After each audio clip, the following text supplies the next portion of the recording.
couple translations of Galatians 5:6, an early letter of Paul. For in Christ Jesus, neither circumcision nor uncircumcision has any value.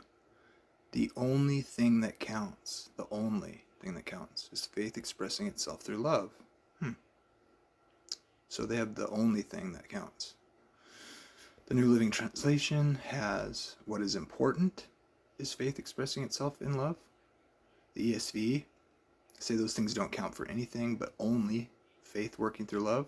So there's obviously something in the Greek suggesting that a very strong contrast between is what doesn't matter is whether you're circumcised or not. It doesn't matter either way. You can look at the context for that. The Berean Bible says, but only faith. So you can put the emphasis on either or of the two things contrasted.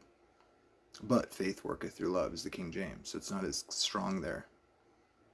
It puts the emphasis on the other side. I think it makes more sense to put it in the latter, which most translations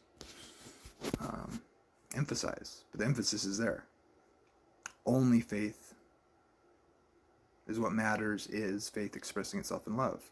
I find the only very interesting because he's saying what really counts, faith working through love, not that other stuff. Now let's consider this, which is also one of probably the earliest letter of Paul, 1 Corinthians 7:19, a similar phrase. Circumcision is nothing, uncircumcision is nothing. Keeping God's commands is what counts. The important thing is to keep God's commandments. You can see a similar line of translation from one verse to the other. An emphasis on what really counts rather than circumcision or not circumcision.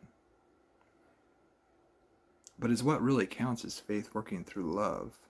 And he's clearly speaking on the same type of terms in 1 Corinthians.